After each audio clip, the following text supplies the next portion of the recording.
आप देख रहे हैं समाचार एजेंसी ऑफ इंडिया में साइन न्यूज। नमस्कार, आप देख रहे हैं देश की पहली डिजिटल न्यूज एजेंसी समाचार एजेंसी ऑफ इंडिया की साइन न्यूज। इसके धर्म प्रभाग में आपका स्वागत है।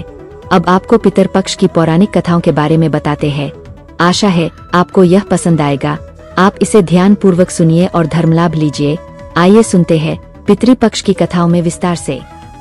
जानिए श्राद्ध पर्व की पौराणिक कथाओं के बारे में। इन कथाओं को सुने बिना पितृपक्ष का पुण्य शायद ही मिलता है। आप देख, सुन और पढ़ रहे हैं समाचार एजेंसी ऑफ इंडिया की साइन न्यूज के धर्म प्रभाग में विभिन्न जानकारियों के संबंध में। पितरों के प्रति कृतज्ञता, आदर, प्रेम, स्नेह आदि का पर्व माना जाता है पितृपक्ष को। पितृपक्ष में पुण्यों का स्मरण बहुत जरूरी होता है। इसके अलावा उन्हें जल देने का विधान भी है। कहा जाता है कि पितृपक्ष में पितृपक्ष की कथा सुने बिना पुण्य शायद नहीं मिलता है। आइए जानते हैं पितृपक्ष से जुड़ी कुछ कथाओं के बारे में। पितृपक्ष अगर आप जगत को रोशन करने वाले भगवान भास्कर, भगवान विष्णु जी, देवाधिदेव महादेव, ब्रह्मांड के राजा भगवान शिव एवं भगवान श्री कृष्ण जी की आराधना करते हैं, और अगर आप विष्णु जी, मर्यादा पुरुषोत्तम भगवान श्री राम जी एवं भगवान कृष्ण जी के भक्त हैं, तो कमेंट बॉक्स में जय सूर्य देवा, जय विष्णु देवा, ओम नमः शिवाय, जय श्री कृष्ण, जय श्री राम, हरिओम तत्सत, ओम नमो भगवते वासुदेवाय नमः लिखना न भूलिए। जानकार विद्वानों के अनुसार पितृपक्ष की एक कथा के अनुसार महाभारत के दौरान कर्ण जब ब्रह्मलीन हुए, तब उनकी मृत्यु हो जाने के बाद जब उनकी आत्मा स्वर्ग में पहुंची तो उन्हें बहुत सारा सोना और गहने दिए गए। कर्ण की आत्मा को कुछ समझ नहीं आया, वह तो आहार तलाश रहे थे। उन्होंने देवता इंद्र से पूछा कि उन्हें भोजन की जगह सोना क्यों दिया गया। तब देवता इंद्र ने कर्ण को बताया कि उसने अपने जीवित रहते हुए पूरा जीवन सोना दान किया, लेकिन अपने पूर्वजों को कभी भी खाना दान नहीं किया। तब कर्ण ने इंद्र से कहा उन्हें यह ज्ञात नहीं था कि उनके पूर्वज कौन थे, और इसी वजह से वह कभी उन्हें कुछ दान नहीं कर सके। इस सब के बाद कर्ण को उनकी गलती सुधारने का मौका दिया गया और 16 दिन के लिए पृथ्वी पर वापस भेजा गया, जहां उन्होंने अपने पूर्वजों को याद करते हुए उनका श्राद्ध कर उन्हें आहार दान किया, तर्पण किया।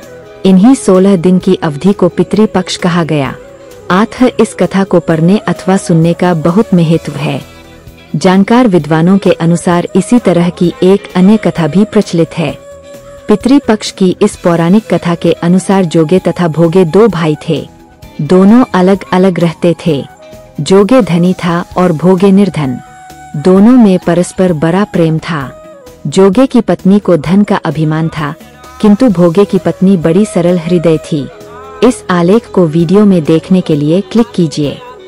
कथा के अनुसार पितृपक्ष आने पर जोगे की पत्नी ने उसे पितरों का श्राद्ध करने के लिए कहा, तो जोगे इसे व्यर्थ का कार्य समझकर टालने की चेष्टा करने लगा, किंतु उसकी पत्नी समझती थी कि यदि ऐसा नहीं करेंगे तो लोग बातें बनाएंगे। फिर उसे अपने मायके वालों को दावत पर बुलाने और अपनी शान दिखाने का यह उचित अवसर लगा। अतः वह जोगे से बोली कि आप शायद मेरी परेशानी की वजह से ऐसा कह रहे हैं, किंतु इसमें मुझे कोई परेशानी नहीं होगी। मैं भोगे की पत्नी को बुला लूंगी, दोनों मिलकर सारा काम कर लेंगी। फिर उसने जोगे को अपने पीहर न्योता देने के लिए भेज दिया। दूसरे दिन उसके बुलाने पर भोगे की पत्नी सुबह सवेरे आकर काम में जुट गई। उसने रसोई तैयार की, अनेक पकवान बनाए, फिर सभी काम निपटाकर अपने घर आ गई। आखिर उसे भी तो पितरों का श्राद्ध तर्पण करना था। इस अवसर पर न जोगे की पत्नी ने उसे रोका, न वह रुकी। शीघ्र ही दोपहर हो गई। पितर भूमि पर उतरे। जोगे भोगे के पितर पहले जोगे के यहाँ गए तो क्या देखते हैं कि उसके ससुराल वाले वहाँ भोजन पर जुटे हुए हैं। निराश होकर वे भोगे के यहाँ गए। वहाँ क्या था? मात्र पितरों के नाम पर अगियारी अर्थात अग्नि में धूप, गुड़ आदि सुगंधित सामग्री डाली गई थी। पितरों ने उसकी राख चाटी और भूखे ही नदी के तट पर जा पहुँचे।